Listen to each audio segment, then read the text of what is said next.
Assalamualaikum warahmatullahi wabarakatuh. Di sini kami dari kelompok 5 ingin mempresentasikan tentang antidiare dan antispasmodik. Antidiare, diare adalah peningkatan volume, keenceran atau frekuensi buang air besar. Diare yang disebabkan oleh masalah kesehatan biasanya jumlahnya sangat banyak, bisa mencapai lebih dari 500 gram per hari. Orang yang banyak makan sayuran dalam keadaan normal bisa menghasilkan lebih dari 500 gram, tetapi konsistensinya normal dan tidak cair. Dalam keadaan normal, tinja mengandung 60-90% air. Pada diare airnya bisa mencapai lebih dari 90%.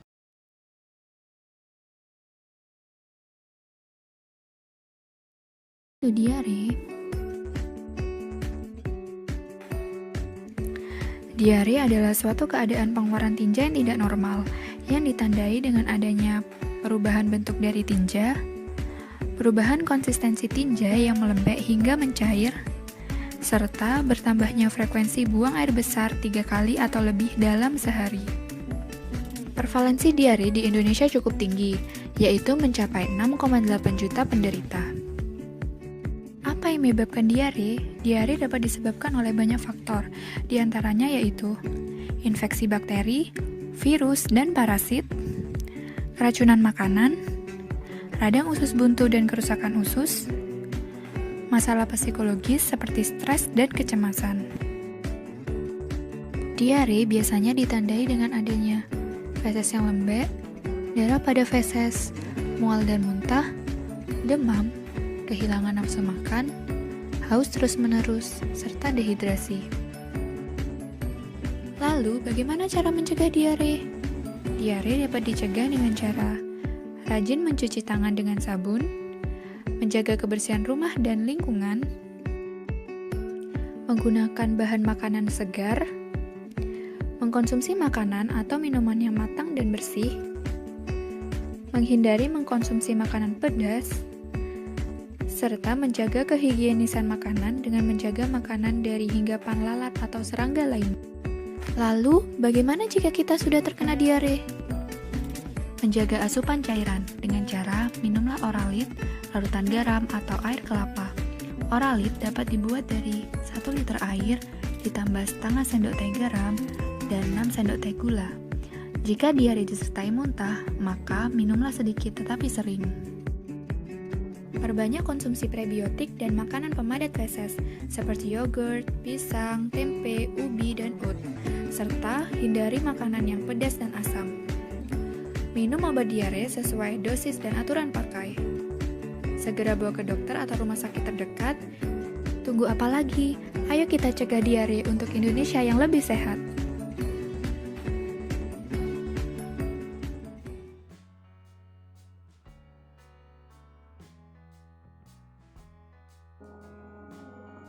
Pengobatan diare.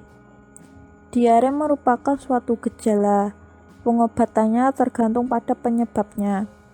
Kebanyakan penderita diare hanya perlu menghilangkan penyebabnya. Misalnya, obat-obatan tertentu untuk menghentikan diare. Bila diarenya berat sampai menyebabkan dehidrasi, maka penderita harus dirawat di rumah sakit dan diberikan cairan pengganti dan garam melalui infus. Selama tidak muntah dan tidak mual, bisa diberikan larutan yang mengandung air, gula, dan garam.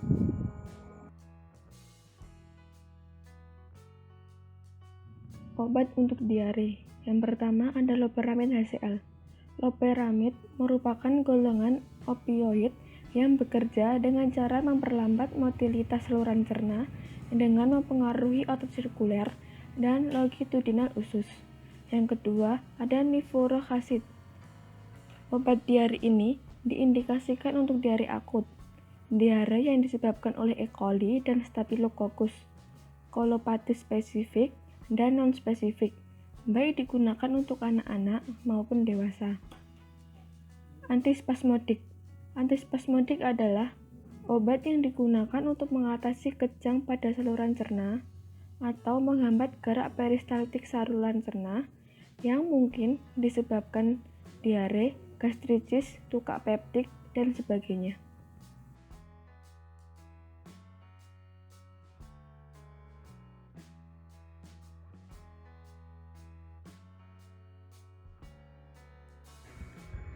Nah, selanjutnya ada obat antispasmodik. Contoh obat antispasmodik yaitu diantaranya ada papaverin HCl. Papaverin adalah golongan alkaloid opium yang diindikasikan untuk kolit kandungan empedu dan ginjal di mana dibutuhkan relaksasi pada otot polos, emboli perifer, dan mesenterik. Nah, contoh yang selanjutnya yaitu ada hyoscine. Obat ini bereaksi pada sistem saraf otonom dan mencegah kejang otot. Obat ini biasanya digunakan untuk prapengobatan untuk mengosongkan sekresi paru-paru. Obat ini juga digunakan untuk pengobatan tukak lambung. Contoh obat berikutnya yaitu ada timepidium. Timepidium diindikasikan untuk sakit akibat spasme atau kejang otot halus yang disebabkan oleh gastritis atau radang lambung, ulcus pepticum, pankreatitis, Baik, itu tadi penyakit kandung empedu dan saluran empedu, dan litangiuria. dari kami kelompok 5. Apabila ada yang kurang dimengerti, silahkan bertanya ya teman-teman. Mungkin itu saja yang dapat kami sampaikan dari kelompok 5. Apabila ada kurang dan lebihnya mohon maaf. Sampai berjumpa di lain kesempatan ya teman-teman. Assalamualaikum warahmatullahi wabarakatuh.